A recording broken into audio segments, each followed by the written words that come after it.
Assunto para a gente conversar com o Fernando Schiller, cientista político, comentarista da Band. Schiller já está ao vivo com a gente por aqui. Como analisa, Schiller, essa decisão do ministro Flávio Dino? Falávamos, desde o começo da semana aqui sobre o escândalo que era esse aumento salarial para os servidores, esses penduricalhos turbinados, furando o teto. Era algo totalmente impróprio e veio hoje essa decisão do Supremo Tribunal Federal. Qual a sua análise, Schiller? Boa noite.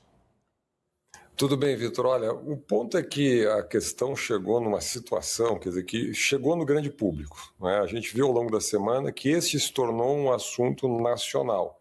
Manchetes de jornais, a televisão, rádio, enfim, nós mesmos aqui no programa falamos duas noites desse tema, com a votação no Congresso Nacional. Vamos lembrar, o Congresso votou, a Câmara dos Deputados votou a toque de caixa em 2, 3 horas, sem debate amplo em comissões, sem audiência, sem um estudo de previsão orçamentária, enfim, sem uma justificativa minimamente plausível, não é? Um adicional a cada 3 dias, uma licença, pode ser convertida em dinheiro, que não conta para o teto, que não paga imposto, enfim, que pode levar o salário até mais de 70 mil reais, 30 mil acima do teto, tudo isso a gente analisou aqui, e foi o debate nacional.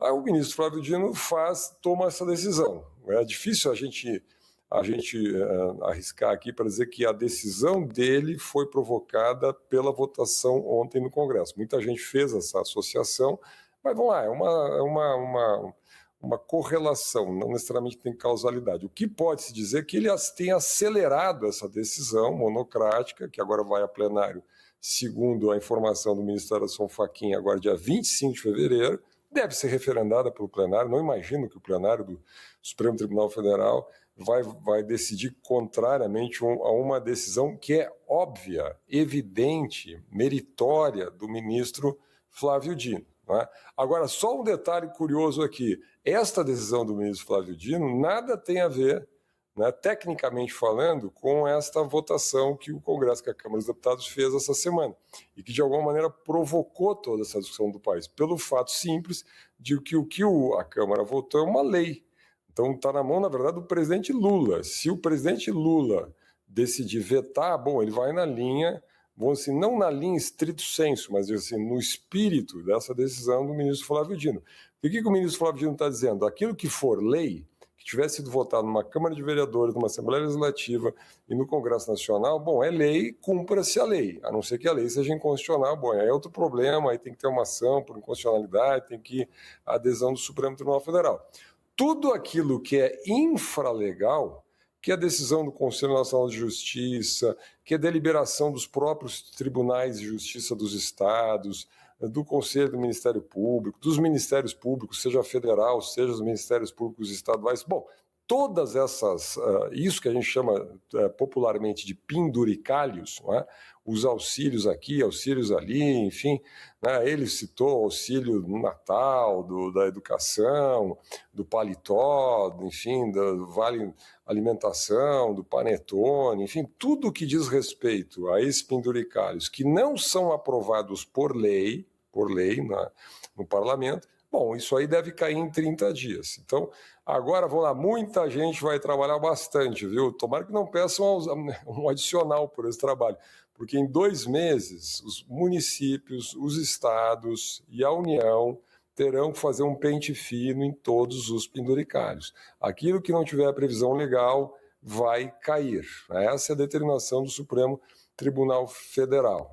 Agora, isto vamos lá, sendo bem claro, Vitor, isto é metade do trabalho, Metade do trabalho, porque tem muita coisa que é legal, mas não deveria ser. Por exemplo, está prestes a ser aprovado esse enorme penduricalho na Câmara dos Deputados no Senado Federal. Se o presidente Lula não vetar, vira lei.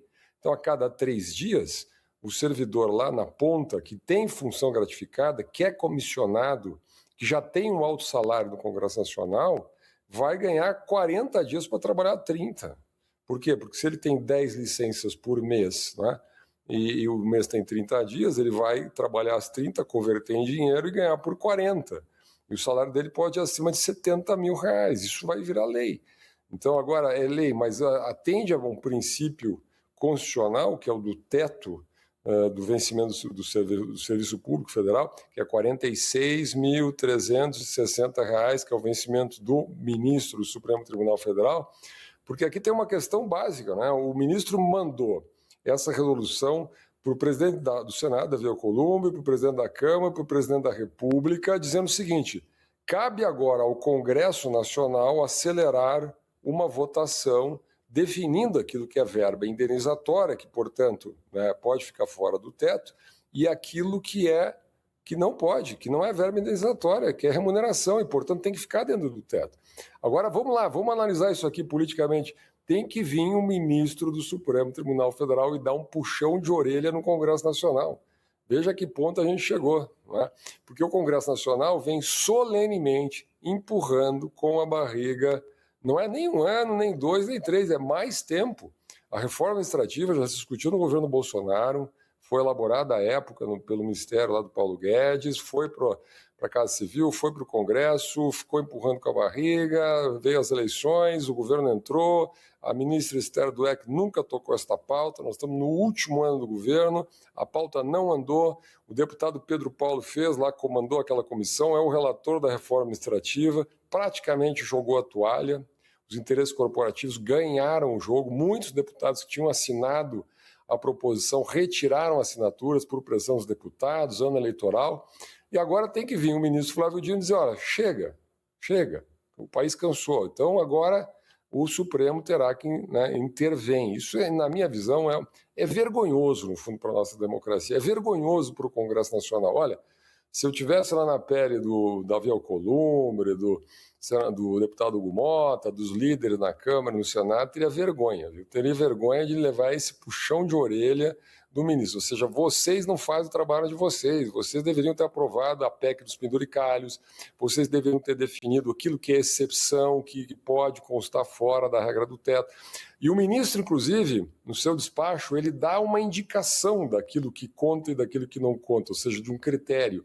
Ele diz o seguinte, olha, quando o servidor tem uma despesa relacionada ao cumprimento da sua função, ele pode ser indenizado, por isso é lógico.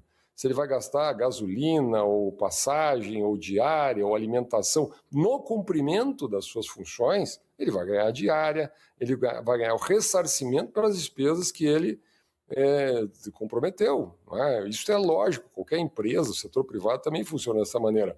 Agora, isso não pode vir disfarçado de remuneração, sob o argumento de que a indenização virá remuneração, que é exatamente o caso da lei aprovada no Congresso, onde o servidor vai ganhar mais por uma suposta necessidade de descansar no quarto dia, ele pode vender em dinheiro e não paga imposto de renda, e não está no teto.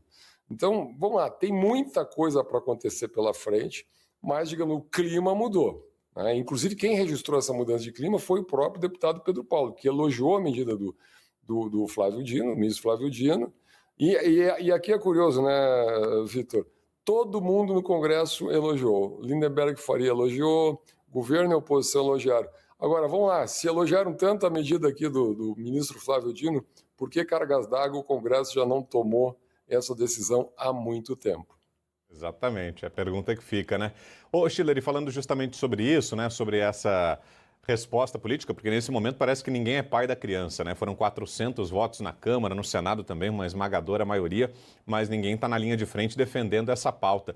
Em outros momentos, o Congresso reagiu a essas decisões do Supremo, criticando o que seria um excesso de intervencionismo do Supremo, que os ministros estariam avançando sobre prerrogativas dos deputados e senadores. Será que nesse caso vai haver algum tipo de reação como essa? Será que esse discurso volta à tona ou não? Justamente por isso que você falava, o fato de ter se travado um debate nacional, por ser uma matéria impopular, por estar todo mundo fugindo, né? Ninguém assumindo a responsabilidade pela votação, a reação agora não deve ser essa.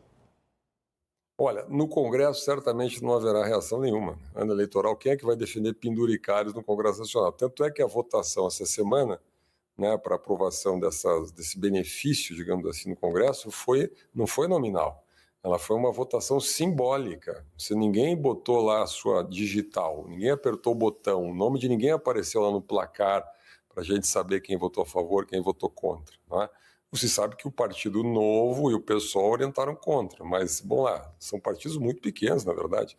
A votação foi esmagadora, alguns deputados se manifestaram, mas não foi votação nominal. E também não teve debate. Foram 2, 3 horas de discussão muito rápida e votação, né, como acontece nesse tipo de matéria. Então, no Congresso, ninguém vai reclamar disso, ainda mais no ano eleitoral. Agora, eu aposto com os nossos telespectadores aqui, contigo, que nas carreiras do setor público, em especial no próprio judiciário, nas carreiras jurídicas em especial, haverá choro e ranger de dentes, porque estas vantagens, esses penduricalhos, esse auxílio paletó, esse auxílio panetone, etc., que o ministro cita, fundamentalmente se localizam na estrutura das carreiras jurídicas. Os tribunais de justiça, os retroativos, enfim, toda esta lógica do auxílio moradia. Imagina, você tem um cargo de juiz, ou um conselheiro do Tribunal de Contas, ou um Ministério Público. Daí você ganha, você sempre morou na mesma cidade, você tem residência na cidade, você faz o concurso e você ganha auxílio moradia. Para morar onde? Na sua própria casa. Aquilo é incorporado no seu vencimento. Tá? Então, óbvio que isso vai mexer nessas questões, e são decisões muitas vezes tomadas pelos próprios tribunais em favor próprio. Então, ali vai ter resistências, discussões sobre a autonomia dos tribunais, etc. Então, tem muito pano para manga do ponto de vista corporativo. Agora, no Congresso Nacional, garanto, olha, não vai ter nenhuma reclamação. O que tem é a vergonha, é o fato do Congresso Nacional ter empurrado anos esse problema com a barriga, e agora o ministro Flávio Dino entra, né, e toma uma decisão monocrática, que mostra, na verdade, uma deficiência do nosso sistema político. Né? Assim, uma deficiência, eu diria, mais da nossa democracia, porque a sociedade também não tem força de pressionar, as pessoas não cobram isso, muitas vezes não é pautado este tema. Né? O país está com déficit fiscal aí mais de 60 bilhões de reais, dívida pública crescendo, juros a 15%.